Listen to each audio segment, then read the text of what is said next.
வணக்கங்க. வாங்க நம்ம இன்னைக்கு நீங்கள் இதுவரை சாப்பிடாத டேஸ்ட்டில் ரொம்ப சூப்பரான அருமையான சாம்பார், ஆமாங்க, டிஃபன் சாம்பார் பார்க்க போகிறோம். இதில் என்ன ஸ்பெஷல்னு கேட்டிங்கன்னா, ஆமாங்க, இந்த சாம்பாரே ஸ்பெஷல் தாங்க. மதுரைக்கு உரித்தான, மதுரை மக்களுக்கு தெரிந்த அருமையான டிஃபன் சாம்பார். ஒரே கப் பாசிப்பருப்பு வச்சு 10 பேர் சாப்பிட்லாங்க. வாங்க இதை எப்படி செய்கிறதுன்னு பார்க்கலாம்.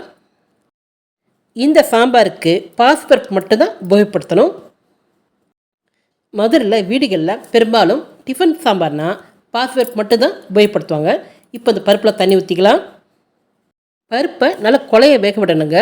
அதனால் அதுக்கேற்ற மாதிரி தண்ணி ஊற்றிக்குங்க. 2 ட்ராப் நல்லெண்ணெய், மஞ்சத்தூள் கொஞ்சம், பெருங்காயத்தூள் கொஞ்சம், இதையும் சேர்த்துக்குங்க. எல்லாத்தையும் கலந்து விடலாம். வீட்டில் வெங்காயம் தக்காளி இருந்தால் போதுங்க, இந்த சாம்பார் ரெடிங்க. இந்த சாம்பாரில் வேறு எந்த காய்கறியும் சேர்க்கக்கூடாதுங்க. அதே மாதிரி புளி சேர்க்கக்கூடாதுங்க. பொதுவாக இட்லிக்கு சாம்பார் கேள்விப்பட்டிருப்பீங்க, ஆனால் சாம்பாருக்கு இட்லின்றது இதுக்கு பொருந்துங்க. இப்போ குக்கரில் விசில் போட்டுடலாம். பருப்பை நல்லா குழைய வேக வச்சு எடுத்துக்குங்க. இந்த மாதிரி இருக்கணுங்க, நல்லா குழஞ்சி வரணுங்க. அடுப்பில் குக்கர் வச்சுருக்கேங்க. நல்லெண்ணெய் சேர்த்துக்கிறேங்க. கடுகு, சீரகம், வெந்தயம் ஒவ்வொரு டீஸ்பூன் சேர்த்துக்குங்க. இது கூடயே வரமிளகாய் சேர்த்துக்குங்க.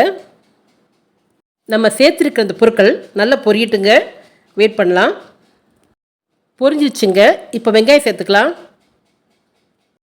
2 கைப்பிடி அளவுக்கு சின்ன வெங்காயம் பாதியை நறுக்கி வச்சுருக்கேங்க. நீளம் நறுக்கி வச்சுருக்கிற பெரிய வெங்காயம் ஒன்றுங்க, அதையும் சேர்த்துக்கலாம். வெங்காயம் வதங்கி வரணுங்க. இந்த நேரத்தில் பருப்பை மசிச்சு எடுத்துக்கலாம். நாம் எடுத்த 1 கப் பருப்புக்கு வெந்த பருப்பு இவ்வளோ கிடச்சிருக்குங்க. வெங்காயம் வதங்கிடுச்சு. இப்போ கருவேப்பிலை, அது கூட பச்சை மிளகா சேர்த்துக்கலாம். நீட்டம் நறுக்கி வச்சுருக்க பச்சை மிளகா ஒரு 8 சேர்த்துக்கிறேங்க. இப்போ நறுக்கி வச்சுருக்க தக்காளி சேர்த்துக்கலாம். பழுத்த தக்காளி பழம் 4ங்க.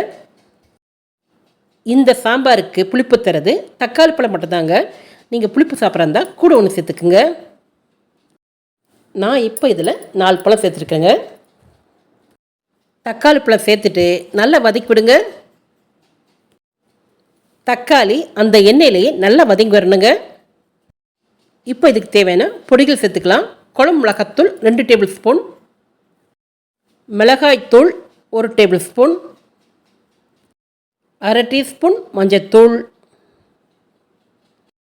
இதில் சாம்பார் பொடி சேர்க்கலான்னு கேட்டிங்கன்னா சேர்க்கக்கூடாதுங்க, ஏன்னா டேஸ்ட் மாறிடுங்க. இது போதுங்க. இதை எல்லாத்தையும் கலந்து விடுங்க. கொஞ்சமாக தண்ணி சேர்த்துக்குங்க. இந்த மசாலா வேகட்டுங்க. பச்சை வாசனை போட்டுங்க. இன்னும் கொஞ்சம் தண்ணி சேர்த்துட்டு நல்லா வதக்கிவிடுங்க. இப்போது நறுக்கி வச்சுருக்கிற கொத்தமல்லி தண்டு சேர்த்துக்கலாம். அடுப்பை ஃபுல்லாக வச்சிடாதீங்க, மீடியமாக வச்சுக்குங்க. இது கொதிக்கட்டுங்க. நல்லா கலந்து கொடுங்க. இது கொதி வரட்டுங்க. ஓகேங்க. நீங்கள் இப்போ தான் சேனலை முதல்ல பார்க்குறீங்களா? அப்படி பார்க்குறாங்க மறக்காமல் நம்ம மதுரை சேனலுக்கு சப்ஸ்கிரைப் பண்ணிடுங்க. அப்படியே கீழே இருக்க பெல் பட்டனில் ஆல் கொடுத்துட்டிங்கன்னா நாங்கள் போகிற வீடியோ தொடர்ந்து உங்களுக்கு வருங்க. மசாலில் பச்சை வாசனை போயிடுச்சுங்க. இப்போது பருப்பு சேர்த்துக்கலாம். பருப்பை சேர்த்துட்டு நல்லா கலந்து விடுங்க. இந்த சாம்பாருக்கு வேறு எந்த பருப்பும் சேர்க்கக்கூடாதுங்க. இது டிஃபன் சாம்பாருங்க. இதுக்கு பாசிப்பருப்பு மட்டும்தாங்க சேர்க்கணும். நாம் எடுத்துருக்கிற இந்த 1 கப் பாசிப்பருப்பு வச்சு 10 பேர் தாராளமாக சாப்பிட்லாங்க. இப்போ இந்த சாம்பாரில் உப்பு காரம் சரியாக இருக்கான்னு செக் பண்ணிக்கலாம். சரியாக இருக்குங்க, கரெக்டாக இருக்குங்க. சாம்பாரை கலந்து விடலாம். நான் இன்றைக்கி இந்த சாம்பாரை கெட்டியாக வைக்க பாருங்க. ஆனால் இதில் இன்னும் இதே மாதிரி 1 மடங்கு அளவுக்கு தண்ணி சேர்க்கலாம். ஆனால் டேஸ்ட் மாறாதுங்க. இந்த சாம்பாரை அப்படியே ஊற்றி குடிக்கலாங்க. அந்தளவுக்கு டேஸ்ட்டு சூப்பராக இருக்குங்க. சாம்பார் பிரியர்களுக்கு ஏற்ற அருமையான சாம்பாருங்க. இப்போ இந்த சாம்பார் ஒரு கொதி வரணுங்க. அதனால் ஒரு மூடி போட்டு கொதிக்க விடலாம். சாம்பார் நல்லா கொதி வரட்டுங்க. இப்போ இதில் ஒரு முக்கியமான பொருள் சேர்க்க போகிறேங்க. நான் 1 கப் அளவுக்கு இட்லி மாவு எடுத்துருக்கேங்க. சாம்பார் நல்லா கொதி வந்துருச்சுங்க. இப்போ திறந்து பார்க்கலாம். பாருங்கள், சாம்பார் இந்த மாதிரி தளதளன்னு கொதிக்கணுங்க. சாம்பார் நல்லா கொதி வந்த பிறகு தான் இந்த இட்லி மாவு சேர்க்கணுங்க. இட்லி மாவு பழைய மாவு இருக்கக்கூடாதுங்க, புது மாவாக இருக்கணுங்க. ஏன் காரணம் கேட்டிங்கன்னா, மாவு பழசாக இருந்தால் சாம்பார் புளிப்பாருங்க. அதனால் கொஞ்சம் புது மாவாக எடுத்துக்கோங்க. இந்த சாம்பாரில் காரம் கொஞ்சம் தூக்கலாக இருக்கணுங்க. அப்போ தான் நம்ம இட்லி மாவு ஊற்றும் போது இந்த காரம் சரியாக இருக்குங்க. இட்லி மாவில் 1 டம்ளர் அளவுக்கு தண்ணி கலந்து வச்சுருக்குங்க. இப்போது இந்த மாவை அந்த சாம்பாரில் சேர்த்துடலாம். இந்த இடத்துல நீங்கள் இட்லி மாவுக்கு பதில் பொட்டுக்கடலை தூளோ இல்லை கடலை மாவோ சேர்க்கக்கூடாதுங்க. ஒன்லி இட்லி மாவு மட்டும்தாங்க. நான் சொல்கிற இதே அளவுகளோட இதே மெத்தட் நீங்கள் சாம்பார் வச்சிங்கன்னா உங்கள் இட்லி சாம்பார் ரொம்பவே சூப்பராக இருக்குங்க. இதுதாங்க மதுரை ஸ்பெஷல் டிஃபன் சாம்பாருங்க. மதுரையில் பார்த்தீங்கன்னா பொதுவாக வீடுகளில் இந்த டிஃபன் சாம்பார் தான் வைப்பாங்க. பொதுவாக பார்த்தீங்கன்னா எல்லாருமே வைக்கிற சாம்பார் ரைஸுக்கு தான் சாம்பாருங்க. இந்த சாம்பாரை ஒரு கிணறு நிறைய எடுத்துக்கிட்டு 2 இட்லியை மதக்க விட்டு அப்படியே நெய் விட்டு சாப்பிட்டோம்னா அப்படி டேஸ்ட்டாக இருக்குங்க. மதுரையில் டிஃபன் சாம்பார்னால் காய்கறி சேர்க்க மாட்டாங்க, ஒன்லி வெங்காயம் தக்காளி மட்டும்தாங்க. சாம்பார் விரும்பிகள் சாம்பாரை ஊற்றி குடிப்பாங்கன்னு சொல்லுவாங்க. ஆனால் இந்த சாம்பார் தாங்க அந்த மாதிரி சாப்பிட முடியும். நல்லா சாம்பாரில் உருணை இட்லி சாப்பிட்டுட்டு கடைசியில் ஒரு கரை நிறைய கையில் ஊற்றி சாப்பிட்லாங்க. அந்தளவு டேஸ்ட்டாக இருக்குங்க. குறைஞ்ச அளவு பருப்பு வச்சு ஒரு ஃபங்க்ஷனுக்கு சாம்பார் வச்சு கொடுத்துடலாங்க.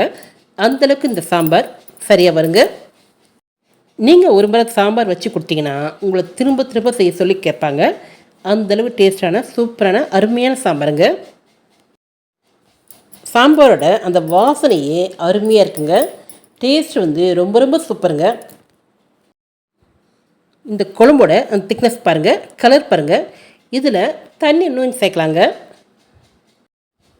நீங்கள் ஒரு கப் அளவுக்கு தான் பருப்பு சேர்க்குறீங்கன்னா உங்கள் வீட்டில் ஒரு 10-15 பேர் அளவுக்கு இந்த சாம்பார் வச்சு சாப்பிட்லாங்க.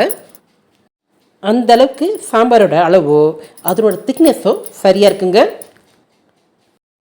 இந்த சாம்பாரில் கண்டிப்பாக பச்சை மிளகா சேர்க்கணுங்க.